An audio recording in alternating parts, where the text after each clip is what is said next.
Nah teman-teman, berjumpa kembali di Ponti Trip Video. Pada video kali ini saya berada di sebuah kawasan pemakaman etnis Tionghoa yang terletak di kota Pontianak, Provinsi Kalimantan Barat. Di depan kita ini sudah ada sebuah makam Tionghoa kuno atau makam leluhur Tionghoa kota Pontianak. Nah, salah satu contoh makamnya adalah seperti ini. Jadi teman-teman bisa melihat sendiri bentuk bongpainya itu hanya terbuat dari kayu dan bukan merupakan bongpai dengan bentuk yang lebih modern. Nah, ini salah satu contohnya teman-teman. Namun sayangnya di sebelah makamnya saya tidak melihat altarnya Dewa Bumi yang biasa memang berada di sebelah makam. Dan ini masih di kawasan pemakaman. Namun sayangnya rerumputan yang ada di sekitar sini agak sedikit tinggi teman-teman, sehingga banyak sekali makam-makam leluhur Cina kuno atau makam leluhur Tionghoa itu yang mungkin sudah tertutupi oleh rerumputan. Nah, kita lihat juga di bagian sebelah sana itu masih lokasi pemakaman. Namun rerumputannya memang sudah sangat cukup tinggi dan menjalar di sekitar kawasan ini, sehingga memang banyak sekali makam-makam, khususnya makam-makam Cina kuno atau makam Tionghoa kuno itu yang sudah tertutupi oleh rerumputan. Nah teman-teman, ini juga ada sebuah makam Tionghoa dengan bongpai yang lebih modern yang berwarna merah ya, tapi masih juga di sebelahnya banyak sekali rerumputan di sekitar sini. Nah, ini makamnya saya tidak tahu kapan terakhir kali didatangi atau diziarahi oleh keluarga. Biasanya memang ada musim-musim tertentu untuk melakukan ziarah kubur. Misalnya itu menjelang Imlek, kemudian di saat Cengbeng. Kemudian juga ada yang mentradisikan di bulan ke-7, di bulannya Citnyatpan atau Yulanpen. Tapi itu sekali lagi berpulang kepada kepercayaan masing-masing.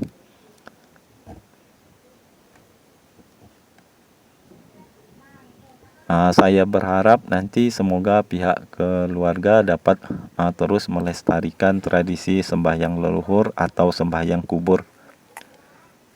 Nah, oke kawan-kawan, yuk kita coba kembali. Saya akan coba dulu berjalan ke sekitar kawasan sana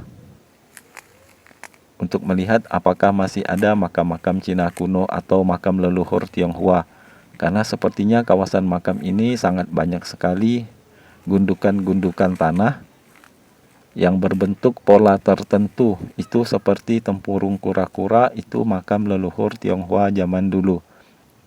Kalau melihat makam leluhur Tionghoa zaman dulu, itu teman-teman biasanya hanya menggunakan patok batu atau nisan kayu. Jadi jangan disamakan dengan makam Tionghoa yang lebih modern, yang berbiaya mahal, atau makam Cina terbesar, makam Cina mewah dan megah. Nah, ini ada lagi satu teman-teman, jadi sudah ada dua makam kuno yang bongpai kayunya masih tersisa.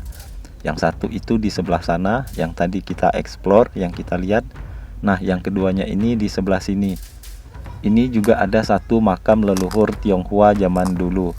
Bentuk makamnya ini seperti ini, bongpainya juga sama, masih terbuat dari kayu. Nah, ini teman-teman bisa melihat sendiri masih ada tulisan di papan nama makamnya. Namun makamnya juga sama, sudah tertutupi oleh rerumputan dan juga belum kelihatan altarnya Dewa Bumi. Perlu teman-teman ketahui, tidak semua makam Tionghoa itu menggunakan bongpai. Ada faktor situasi dan kondisi tertentu sehingga mungkin banyak makam yang sudah tanpa bongpai. Yang masih menggunakan kayu mungkin karena sudah lama, seiring dengan berjalannya waktu, banyak dari kayu-kayu tersebut yang menjadi papan nama sudah lapuk, sehingga tidak kelihatan lagi bongpai kayunya. Nah, oke kawan-kawan, ini lokasinya. Nah, ini juga ada satu makam Tionghoa atau makam Cina. Ini sepertinya makam zaman dulu sekali teman-teman. Ini juga altarnya Dewa Bumi di sebelah kiri makam. Namun sepertinya juga sama, sudah tidak terawat. Namun kalau kita lihat lebih jelas, di bagian bongpainya itu ada sedikit hancur teman-teman. Ini bukan karena rusak, tapi karena memang sepertinya makam ini sudah mengalami yang namanya proses pindah makam atau pindah peti. Jadi nah ini teman-teman bisa lihat di bagian belakang bongpainya justru tidak ada lagi gundukan tanah. Itu bisa jadi makamnya sudah diambil oleh pihak keluarga, petinya kemudian dipindah ke tempat lain. Biasanya diganti dengan peti yang baru, dipindah ke tempat yang lain, atau diambil kerangkanya lalu dikremasi, lalu dipindah ke tempat perabuan. Itu bisa teman-teman, tergantung pihak keluarga. Karena ada juga sejumlah makam yang mungkin sudah tanpa keluarga, itu dipindah ke kawasan lain. Nah, ini makamnya kalian bisa lihat sendiri, di bagian bongpai belakang juga sudah tidak ada kan gundukan tanah yang biasanya terdapat peti.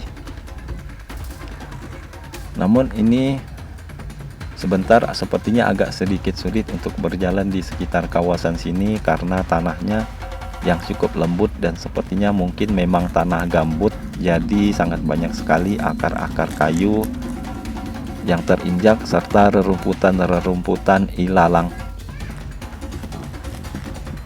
Nah, oke teman-teman, mari kita coba dulu ke depan untuk mengeksplor lebih lanjut makam-makam etnis Tionghoa zaman dulu, atau makam Cina kuno atau makam Tiongkok kuno.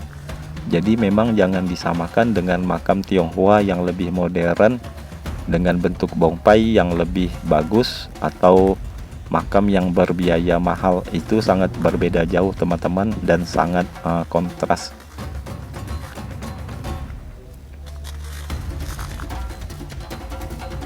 Bagi teman-teman yang mungkin baru menemukan channel ini, terima kasih sudah memberi like dan subscribe-nya. Oke kawan-kawan, kita berjalan dulu ke arah sana, karena itu sepertinya ada sebuah makam yang bentuk bongpainya itu kalau aku lihat agak sedikit berbeda dibanding yang lainnya kawan-kawan. Mungkin juga di sana ada makam Cina kuno atau makam leluhur Tionghoa zaman dahulu.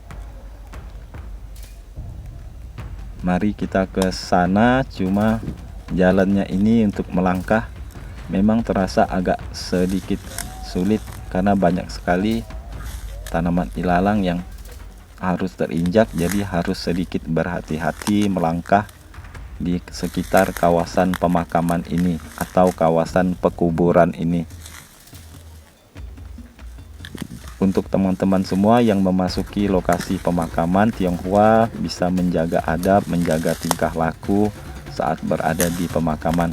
Nah, ini contoh makam yang agak sedikit lebih modern kawan-kawan, dengan bentuk bongpai yang mungkin jauh lebih baik daripada yang kita lihat sebelumnya. Karena memang makam zaman dulu itu banyak yang masih hanya menggunakan bongpai kayu kawan-kawan. Namun berbicara tentang makam ini, sepertinya di depanku ada lumpur, namun sudah agak sedikit kering dan mengeras. Nah, ini dia teman-teman, makamnya yang bikin aku penasaran dari tadi. Ini sepertinya juga makam zaman dulu, mungkin sudah agak sedikit lama berada di sekitar kawasan pemakaman ini. Ini bongpainya juga sudah cukup tertutupi oleh rerumputan, khususnya di bagian meja altar atau meja sembahyangnya ya, dan di bagian beranda makam ini sudah tertutupi oleh rumputnya. Itu teman-teman bisa lihat. Nah, ini ada altarnya Dewa Bumi juga. Nah, itu meja altarnya juga ditumbuhi dengan rerumputan yang sudah memanjang.